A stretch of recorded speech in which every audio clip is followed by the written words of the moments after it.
Hey guys, it's Scott from scottmillerguitar.com. Thanks for tuning into this video. Guys, if you're here, hopefully you checked out the previous 7 videos I did on 7th chords. And just in case you're winding up only on this video, the purpose of these videos I've done, this is video number 8, with 7th chords, was to give you like one fingering on the 6th string and then one finger on the 5th string. So in case you're playing jazz tunes or jazz standards, fusion tunes, R&B, funk, and there's some nice 7th chords. Again, not giving you every inversion in every single key and every single position, that would be overwhelming. At least one shape for each chord family. Let me kind of wrap things up on this 8th video and kind of show you what we've done in the previous 7. So I gave you a C major 7 on the 6th string and then on the 5th string. I then did dominant 7 on the 6 and 5. We did minor 7. We did what's called half diminished 7th or half diminished. Minor 7 flat 5 as well. It's another name for it. We did diminished 7th or fully diminished. We did major 7 sharp 5. Crazy, huh? We did minor major 7. And here we are, guys. We're going to talk about dominant 7 sus4. And for those of you out there who like theory, and maybe for those of you who haven't done a lot of theory, I'm going to try to make this super plain.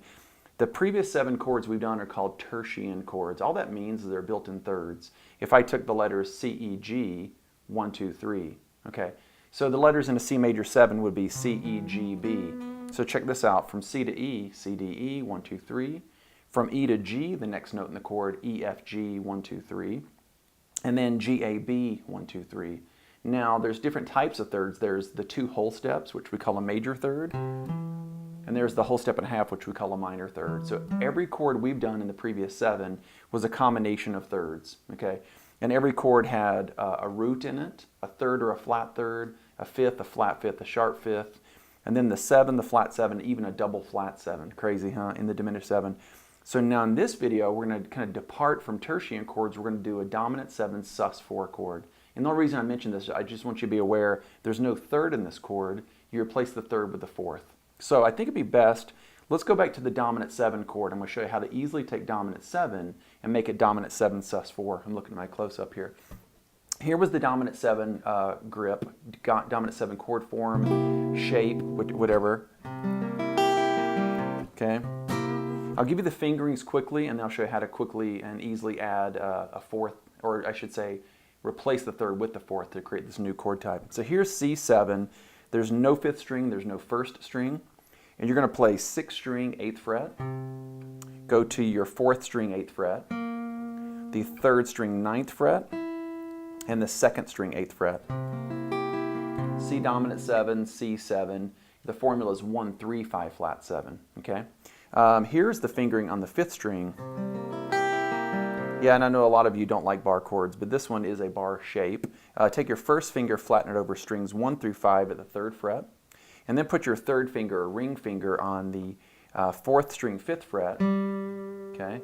And then put your pinky, or little finger, on the 2nd string, 5th fret.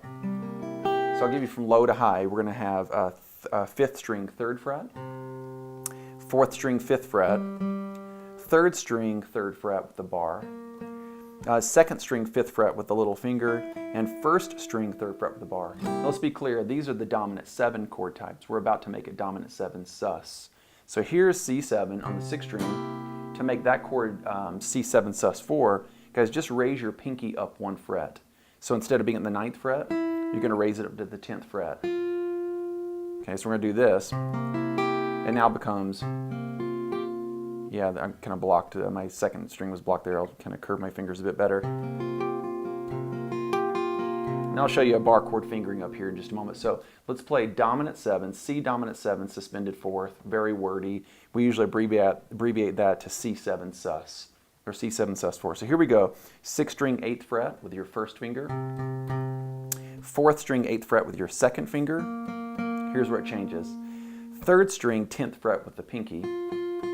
And then 2nd string, 8th fret with your 3rd finger. So we have this. I think a cool exercise would be to go from your dominant 7 to the dominant 7 sus. And you can actually go sus down to the dominant 7, like you can go from the higher chord to the lower, like this.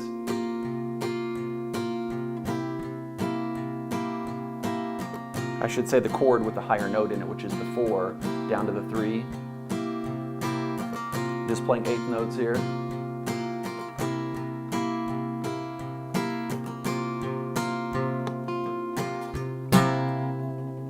Okay, before we leave this area, let me show you another fingering that you might enjoy. I don't know, for those of you who can handle bar chords, this is not bad at all. Dominant 7, the bar chord version looks like this. So the dominant 7 sus4 bar chord fingering is going to look like this. Sounds like a Beatles tune, right? Hard Day's Night. Okay, so let's do dominant 7 in this 8th position here. And I'll show you the bar chord finger, and then I'll show you how to easily make it a sus4. Okay, take your first finger, flatten it over strings 1 through 6 of the 8th fret. Okay, put your third finger on the 5th string 10th fret. And then lastly, put your middle finger, second finger, on the 3rd string 9th fret. So you should have this low to high. You should have 6th string 8th fret, 5th string 10th fret, 4th string 8th fret with a bar. Okay, 3rd string 9th fret, 2nd finger, and 2nd and 1st strings 8th fret with a bar. For time's sake, I'll just give you the frets. It goes 8, 10, 8, 9, 8, 8. That's dominant 7. So to make it dominant 7 sus, again, use your pinky, little finger, instead of having your, you see how my 2nd finger is on that 3rd string 9th fret? You're going to leave everything down, but you're going to lift that 2nd finger. You're going to replace it with this. So instead of 9 on the 3rd string, it's going to be 10 on the 3rd string. C7, C7 sus. Okay, so I'll give you this fingering. Okay, again, you're barring strings 1 through 6 of the 8th fret. It's going to be 6th string 8th fret, 5th string 10th fret, 4th string 8th fret bar, 3rd string 10th fret with a little finger, and then 2nd and 1st strings 8th fret bar. Is that clear, guys? We had these two examples. We had C7 to C7 sus, simply raising the pinky from the 9th fret to the 10th on the 3rd string, or the bar chord version, C7, C7 sus, where you're raising that 2nd finger on the 9th fret of the 3rd string to your pinky 10th fret on the 3rd string. Okay? Okay, guys, before we wrap up this video, let's go down here to the C7. And I showed you that at the top of this video. To make this chord C7, C7 sus, just raise your pinky 1 fret. So instead of going, I'll give you frets, strings 5 through 1, instead of going 3, 5, 3, 5, 3, it's going to be 3, 5, 3, 6, 3. Does that make sense? Just raise it up a fret. Okay, so here are the frets. I'll kind of slow it down for you in case that was too fast. 5th string, 3rd fret with the 1st finger. A 4th string, 5th fret, 3rd finger. 3rd string, 3rd fret, 1st finger bar. That's a lot of numbers. 2nd string, 6th fret with the pinky. And then your 1st string, 3rd fret, 1st finger bar. Okay. And there you have it, guys. We have now done successfully what I call root 6th and root 5th, meaning chords where the root, the foundational note, is on the 6th string and on the 5th string. And again, if you take major 7, dominant 7, minor 7, half diminished, fully diminished, minor major 7 sharp 5, and now dominant 7 sus, this is not about giving you, again, every conceivable fingering, but this absolutely will get you through tunes.